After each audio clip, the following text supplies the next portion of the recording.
Whoa! I never thought about that! So, have you noticed this lately? You walk into the convenience store and your favorite snacks, they just cost noticeably more than they did, just a year ago? Or you pull up to the pump and the gas prices are completely different again? It feels like literally everything around us, from groceries to rent, is just getting more expensive. But when you look at the physical cash in your wallet or the numbers sitting in your bank account, the money itself hasn't changed at all. I mean, the dollar bill looks exactly the same. So, what's actually going on here? Today, we're going to unravel the mechanics of the invisible tax. You know, it's a completely valid frustration. You work really hard for your paycheck, but suddenly it feels like that exact same paycheck is doing a lot less heavy lifting for your household. You haven't taken a pay cut, right?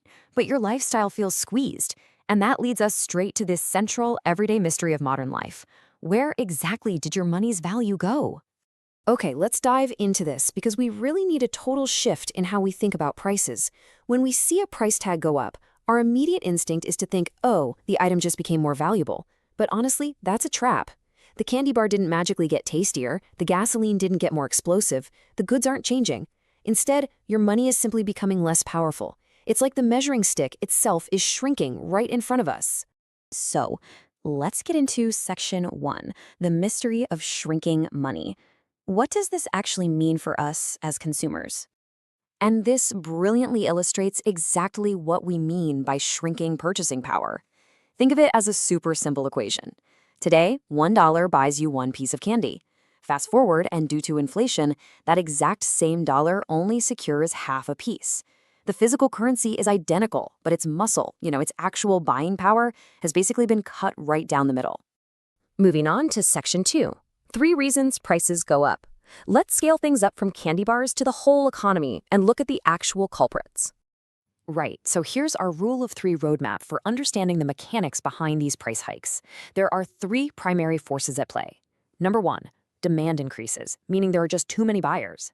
Number 2, cost increases, meaning things get more expensive to actually make. And finally, number 3, more money enters the overall system. Let's break these down one by one so we can see exactly how they impact your wallet. First up, demand. Imagine your absolute favorite band, let's just say it's Taylor Swift, announces a tour, but she's only playing at really small, limited capacity venues. You literally have millions of eager fans chasing a tiny number of tickets. Sellers are naturally going to raise the prices, right? Because people are willing to outbid each other to get what they want. It's just high demand chasing a limited supply, and that makes prices shoot straight up. Now, the second reason is all about the cost of production, and this creates a massive domino effect. Let's look at step 1, fuel prices rise. Well, how does the manufacturer get that candy to the store? They use trucks, which obviously rely on fuel. And that triggers step 2. Transport becomes significantly more expensive. Because the company has to spend more just to deliver the goods, they're going to pass that cost right on to you, leading directly to step 3. Suddenly, everything else becomes expensive too. One rising cost basically pushes the whole line of dominoes over. The third reason has to do with the money supply itself. Sometimes governments will print or just release more money into the economic system. On paper, this sounds amazing, right? People have more cash in their hands. But here's the catch. If you add more money to the system, but you still have the exact same amount of goods sitting on the store shelves, all that extra cash is just chasing the exact same products. Sellers realize people have more money to spend, so prices naturally just adjust upward. Which brings us to section 3.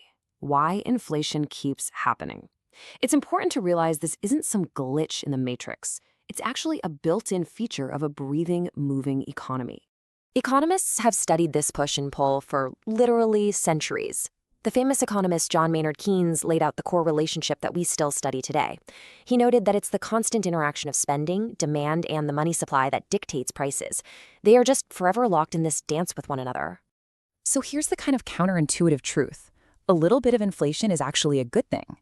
The economy is always in motion. People get promotions, they earn more money, businesses expand and grow, governments tweak and adjust the money supply to keep things flowing. A slight, steady increase in prices actually encourages spending and growth. Think about it.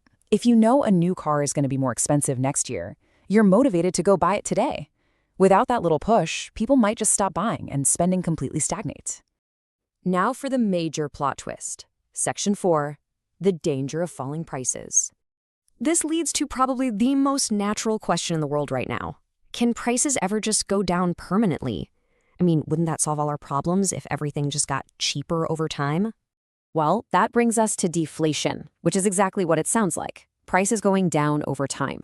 To a regular consumer, that sounds absolutely fantastic. Cheaper groceries, cheaper houses, right? So the crucial point is, while that sounds great initially, for a macro economy, deflation is actually highly dangerous and incredibly destructive. Let's move to and see how this builds into a complete cascade of economic failure. If people expect prices to drop tomorrow, step one happens. They wait. I mean, why buy a new phone today if it's going to be 20% cheaper next month? That leads to step two. Buying stops entirely. With no shoppers, step three hits. Businesses lose massive amounts of money. And finally, just to survive, those businesses have to cut costs, meaning jobs are lost, wages are slashed, and the entire economy just grinds to a painful halt. And we don't even have to guess what this looks like. We actually have a real-life cautionary tale. During the Great Depression, prices fell dramatically. Things got incredibly cheap. But because of that cascading cycle we just looked at, businesses failing and millions of jobs being lost, the economy became vastly worse. It literally didn't matter that the goods were cheap, because nobody had any income left to buy them anyway. Let's resolve this tension in Section 5, Finding the Perfect Balance. How do the people in charge actually manage these two terrifying extremes? Well, they aim for this exact number, 2%. Central banks work tirelessly to keep inflation low and stable, right around this 2% mark. They really don't want it too high or your money becomes worthless, and they definitely don't want it too low or negative or the economy stalls out completely. This 2% target, it's essentially the financial sweet spot that keeps growth happening without punishing consumers too rapidly. Ultimately, inflation isn't just a matter of greedy stores changing price tags.